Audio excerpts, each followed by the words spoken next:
Hey everyone, and welcome to our deep dive today. We're going to be looking at how to tell if something was written by a human or AI. Oh, yeah, that's a hot topic these days. Definitely. And we'll also be exploring some other cybersecurity issues like protecting those industrial And systems, electric vehicles. even making sure that our social science data is on the up and up. Really a lot to cover, it seems like. It is. It's a big one today. So let's jump right in. We've got this paper, Gaussmark, a practical approach for structural watermarking of language models. Sounds pretty dense. It does, but basically it's about detecting AI-written text. And it's different because it's marking the AI model itself, not just the text it spits out. Oh, so like an invisible signature baked right in. Exactly. So how would that actually work for everyday people? Well, imagine you're reading a news article online. You could potentially know right away if it's from a real source or just some AI churning out content. That's wild. So that's AI watermarking. Ugh. Note about all the other cybersecurity stuff. We've got papers here on everything, even in industrial systems. Yeah. Oh, yeah. There's one using AI to protect the IIoT, The what now? the industrial Internet of Things, all those smart devices we have everywhere. Oh, right. So like my smart fridge. Exactly. They're all connected, and that makes them vulnerable to attacks. This research is using AI to spot those attacks in real time. That makes me feel a little bit better about having all these smart things. And then there's this Zikalara paper. It's about verifying that AI upgrades do what they're supposed to without revealing the secret code. So it's kind of like trusting a mechanic without needing to see how the engine works. You got it. Speaking of trust, there's this paper using blockchain for corporate governance.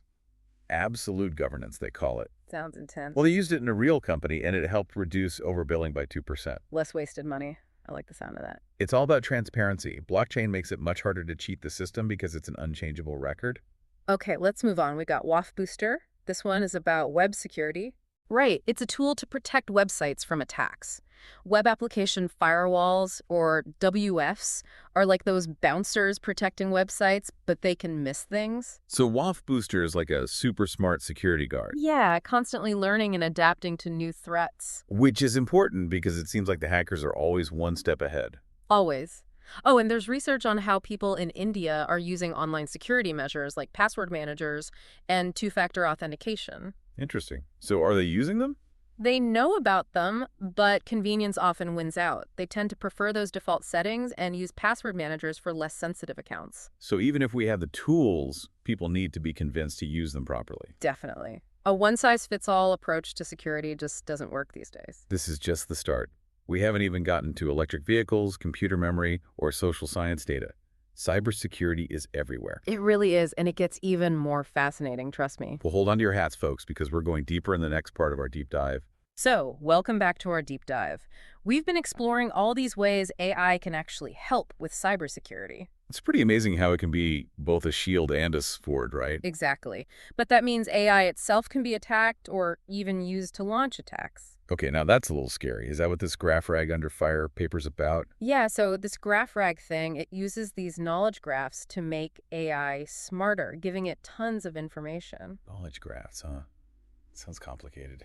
Think of it like giving AI a huge encyclopedia to learn from. Okay, I get that part. Yeah. But how do you poison something like that? By slipping in false information, basically. They created this attack called Greg Poison, which tricks the AI with bad data. So it's like a virus pretending to be helpful. Yeah, a good way to think about it. And it worked really well, like almost 100% success rate in some cases. Wow, that's not good. If we're going to rely on these knowledge graphs, we got to make sure they're secure. Absolutely. This raises all sorts of questions about whether we can trust these systems as they get more and more complex. Then we've got this paper on this platform called RLA. They're testing how tough AI models are against different kinds of attacks. This is where it gets really interesting because they're using reinforcement learning to design the attacks. So like a hacker that never stops learning? Exactly. They're focused on what they call adversarial attacks. Adversarial attacks, what are those? Imagine a stop sign for a self-driving car. A hacker could mess with the image just slightly. So the car wouldn't see it? Yep, that's the idea. RLAB lets researchers test these attacks so we can see just how vulnerable these systems are. Okay, let's move away from self-driving cars for a second and talk about power grids. I saw a paper on that. Oh, yeah, that one's using machine learning to analyze data from power grids. To spot attacks, right? Attacks, but also natural problems like storms or equipment failures. They use data from Mississippi State University and Oak Ridge National Lab. So it's like a super security system that can tell if the lights went out because of a hacker or just a tree falling down. You got it. Being able to tell the difference quickly is key. From power grids to quantum computers, right? Okay. I saw a paper about quantum attacks. Yeah, this one's looking at how blockchain-based vehicular ad hoc networks, VANETs for short, might be vulnerable to a quantum cyber attack. VANETs. That's a mouthful. What is that exactly? Think self-driving cars talking to traffic lights and each other. Oh, so they could avoid accidents and stuff. Exactly. But quantum computers, which are still kind of in their early stages, could maybe break the encryption that protects those communications. So what happens when they can actually do that? I mean, what would that even look like? Well, this paper looked at a quantum impersonation attack where a hacker could forge digital signatures and basically cause chaos. So a self-driving car might think it's getting instructions from a traffic light when it's really a hacker. Right. It's definitely something to think about as we move towards more connected vehicles. Okay, back down to earth for a minute. There's a paper here about cybercrime on Telegram. Telegram, that messaging app. Yep. What are they doing on there? Oh, everything. Stolen passwords, pirated software, malware, hacking tools, phishing scams, you name it. Jeez. So much for just being a messaging app. And it's all out in the open in these channels. It just seems way too easy to be a cybercriminal these days. It can be. This research shows just how organized and sophisticated these networks are. They're hard to shut down. Like a hydra. Cut off one head and two more grow back. Pretty much. We need to be smarter about disrupting these networks and teaching people about the risks. Okay, let's get technicals for a minute. There's this paper with a crazy long title, Masking Gaussian Elimination at Arbitrary Order with Application to Multivariate and Code-Based PQC. What is that all about? It's about protecting a process called Gaussian elimination, which is used in post-quantum cryptography. Post-quantum cryptography. Sounds futuristic. It is. It's all about getting ready for the day when quantum computers can crack our current encryption. So how does this Gaussian elimination thing fit in? It's like a method for unlocking a really complicated lock, but hackers can use side-channel attacks to figure out the combination. Side-channel attacks. What's that? It's about watching the device while it's working and picking up clues, like a safecracker listening for clicks. Clever. So they're not breaking the math. They're exploiting the way it's done. Right. This paper is about making it harder to do that, making sure our cryptography stays secure even in a post-quantum world. All right, enough of the technical stuff. What about AI as a weapon? I mean, just how dangerous is it, really? Well, that's the focus of this next paper. It's not pretty. Lay it on me. AI can do some serious damage. They found that it can be used to automate phishing attacks, create realistic deepfakes, and even make self-learning malware. Self-learning malware, no, that's terrifying. The more powerful AI gets, the more we need to think about these risks and figure out how to stay ahead of the bad guys. Let's talk about something a bit more lighthearted. Can AI help us cheat in school? Funny you should mention that. There's a paper that looked at how AI tools like ChatGPT can be misused in cybersecurity courses. So students can get AI to write their papers for them. Yep. This raises some serious questions about how we're going to teach and assess students in the future. We've seen how AI can be used to poison knowledge graphs, attack power grids, and even break into self-driving cars. And we've only scratched the surface. There's so much more to uncover. Stay tuned for the final part of our deep dive, where we'll explore how AI is changing the game for decentralized systems, network defenses, and even cryptography itself. All right, welcome back to our final part of this cybersecurity deep dive. So far, we've seen how AI can be used to both attack and defend, and all the crazy things quantum computers could do. It's wild, right? Definitely. So now let's focus on how we can actually use AI to build a more secure future. Okay, so this first paper, Honeybee, Byzantine-tolerant decentralized peer sampling with verifiable random walks, is about keeping those decentralized systems secure. Decentralized systems. Remind me again what those are. Think of it like a group of friends sharing files directly without needing a central server. Each person is a node, and they need to find and connect with other trustworthy nodes. That's where peer sampling comes in. Gotcha. But how do you make sure those peers are actually trustworthy? That's what Honeybee does. It uses these verifiable random walks and consistency checks to weed out the bad actors, even if some nodes are malicious. So it's like a friend group with a built-in lie detector. Pretty much. Okay, what's next? We've got prescient fuzz, a more effective exploration approach for gray box fuzzing. This one's all about finding vulnerabilities in software. Fuzzing, right. Isn't that where you just throw a bunch of random inputs at the software and see what happens? You got it. Uh-huh. But pressing fuzz uses AI to make it smarter. It analyzes the code and figures out which inputs are more likely to cause problems. So it's more like a targeted attack. Exactly. It makes the whole process more efficient, and we're more likely to find those bugs before the hackers do. Now, this next one is a bit more theoretical. Lower bounds for quantum secure function evaluation reductions.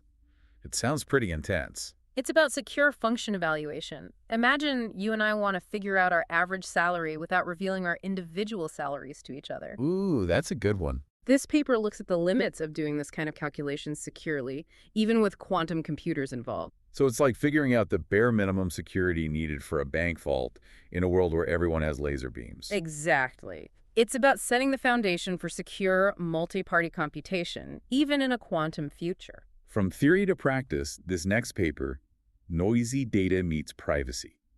Training Local Models with Post-Process Remote Queries, looks at privacy and machine learning.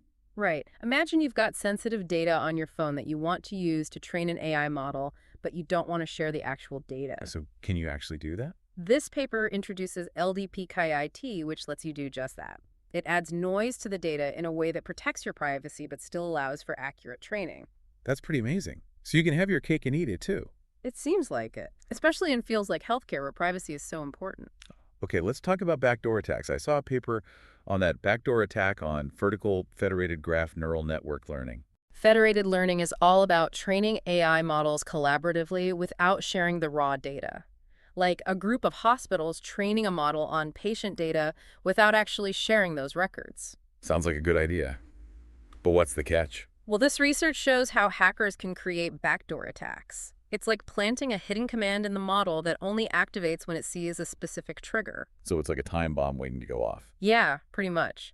The researchers were able to create an attack called BVG to show how effective these backdoors can be. Not good. So even privacy-focused approaches like federated learning have their weaknesses. That's the reality of cybersecurity. There's always another attack vector to consider. Okay, enough doom and gloom. Let's talk about something positive. What about this entity-based reinforcement learning for autonomous cyber defense paper? This one's using AI to build smarter defense systems. They're using reinforcement learning so the AI can actually learn and adapt to new threats. So it's like training a security guard to think for themselves instead of just following a rule book. Exactly. It makes the AI more flexible and less likely to be caught off guard by something unexpected. Okay, this next one is all about crypto agility, towards a maturity model for crypto agility assessment. What is crypto agility anyway? Think about a company using encryption to protect its data. What happens if that encryption method suddenly becomes insecure? Not good. Hopefully they have a backup. That's where crypto agility comes in. It's about being able to quickly switch to a different, more secure encryption method if needed. So it's like having a plan B and C and D. Exactly. This paper proposes a framework called CONM to help organizations assess how prepared they are for this kind of situation. So it's like a crypto agility checklist. Yeah, it helps them figure out where they're strong and where they need to improve. All right, last but not least, we're back to quantum computing. This time it's about how those blockchain-based vehicular ad hoc networks, VANETs, might be vulnerable. We talked before about how quantum computers could potentially break encryption. This paper's looking specifically at the impact on VANETs, those networks that let cars talk to each other, and infrastructure. So we're talking about self-driving cars, traffic lights, all that stuff. Exactly. If a hacker could break the encryption in a VANET, they could cause some serious chaos. Yeah, self-driving cars going haywire is not a pretty picture. This research is a wake-up call.